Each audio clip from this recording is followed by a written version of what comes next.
So these are the planetary winds we talked about. This diagram, always remember the diagram also, children. Very important is that you should know the pressure belts. Unless you know that pressure belts, explanation or understanding geography becomes very tough once again. Okay. Now temperatures. The differential heating of the sun at the equator and the poles cause the differences in the temperature of the ocean. We all know that at the equator the temperatures are very high, and as we move towards the poles, what happens, the temperature will be decreasing. Because of this differential heating of high and low, it will also cause a difference in the temperature of the ocean water. So warm water from the ocean, from the equator, moves along the surface towards the poles, while the cold water from the poles slowly creeps along the bottom of the sea towards the equator. So these two will be moving. That means from poles it will be the cold current, and from the equator it will be the warm current as such. Okay, salinity. Waters of low salinity have lower density, enabling them to flow on the surface of water of high salinity, while waters of high salinity, all this not required. Huh. Now, one more thing. Can anyone tell me this? What is that? I tell you, Ferrell's law. Can anyone tell me how does the wind get deflected? I said. Ma'am, from northern hemisphere to the southern. The reflection is from the northern hemisphere to southern No, hemisphere. I'm asking you the direction. How do the wind get deflected to which Ma'am, direction? right to left or left to right? I'm In northern confused. hemisphere, is it right or left? Ma'am, right. Ah, Right to left. right in the northern hemisphere, left in the southern hemisphere. That means when a wind is blowing, according to the Ferrell's law, or because the Coriolis effect, it is called as the Coriolis forces or Coriolis effect, it will get deflected and the moving objects to the right. That means whatever is moving there, because the Coriolis effect, it is called as a Ferrell's law, Coriolis effect, the wind gets deflected to the right in the northern hemisphere and to the left in the southern hemisphere. It is a general rule. What is Ferrell's law? What is Coriolis force or Coriolis effect? Is that the wind gets deflected to right in the northern hemisphere and to the left in the southern hemisphere. This you have to remember. It is a law. It is a law, and it will follow in the same direction. It doesn't change. Am I clear with that? Therefore, the movement of ocean currents in the northern hemisphere is in the clockwise, and in the southern hemisphere it is in the anti-clockwise direction. So because of the Ferrell's law, as the wind is getting deflected to the right in the northern hemisphere, the movement of the ocean currents is clockwise. Whereas it is left in the southern hemisphere, so it is anti-clockwise in the southern hemisphere. This law is clear, children? Yes, ma'am. Yeah. Remember, all these are general rules. Like I told you that it is just like your physics and maths. Geography is very much related to maths and science only, because these are all the behavioral patterns of the climatic conditions which happened long back. And if anything happens in a different manner, then we will face all consequences of droughts and other things which we talk about, global warming and all that, but this will remain the same. It cannot do anything.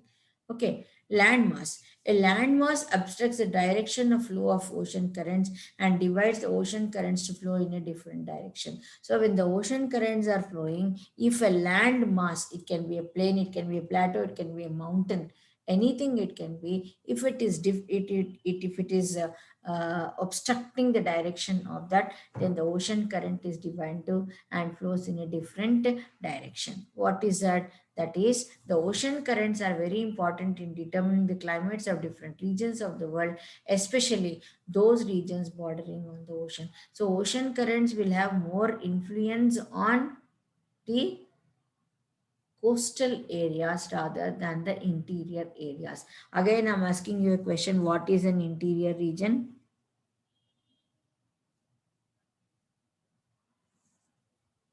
Interior regions are the cities, the towns which are away from the oceans. They are all called as the interior regions. The coastal regions do not have much influence because they are moderated by the presence of the oceans, rivers, or the lakes. Whereas the interior lands will have all the effects, and they will be experiencing different temperatures in different seasons. Like in summer they will experience very high temperatures, during rainy season they will be experiencing lots of rain, and also they will be experiencing a lot of cold during the winter season, which does not happen in coastal area because of the moderating conditions or moderating influence of the oceans. Am I clear with that? Okay. Ah. Coming to the local climate, warm and cold currents affect the local climate of a region. Example, the North Atlantic drift keeps the coast of North Sea warm, which is unusual for such higher latitudes. Now, this high latitudes usually will having very high climatic conditions, or the temperatures will be very cool or something, but it will keep them warm because of the presence of warm and cold currents as such. Similarly, the warm currents of the Kuroshio Current in the North Pacific Ocean keep the ports of Alaskan coast ice-free in winter. So they bring about a change in the local climatic conditions. Maybe generally they may not have anything, but those areas which are nearer to the cold current, they will be affected. Either they will have a warm climatic conditions, or they may be having a cold climatic conditions also. Am I clear?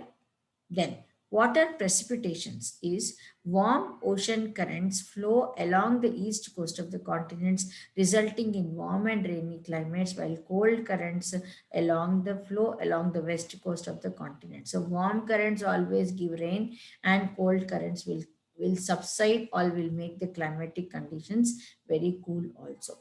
Cold ocean currents have a direct effect on desert formation in west coast regions of the tropical and the subtropical continents. Like Peru current, also called as Humboldt current, is a cold water current of the Southeast Pacific Ocean and a primary reason for the aridity of Atacama Desert.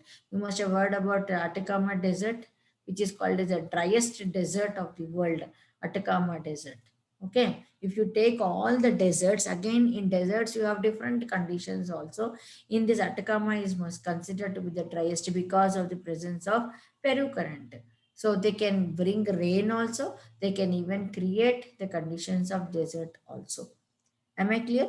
Then moderating effect is they are responsible for moderate temperatures at coast, like warm at North Atlantic drift in England, Canary cold current in Spain and Portugal will moderate the climatic conditions. They are neither very cold or neither very warm as such. They pile up warm currents in tropics, and this warm water is a major force behind tropical cyclones. So why do we get tropical cyclones? The scientists say that there is a depression forming over there. It is because they pile up warm waters in tropicals, and that is the reason why India receives so many cyclones, because we are in a tropical region. We are situated in the tropics as such. Am I clear with that? Shelja, I'll stop Yes, ma'am. here. Yeah, ma'am. Yeah. So next week I can continue with the deposits. Till here I have given the explanation for oceans. Yeah. Next week I can go about all these things. Then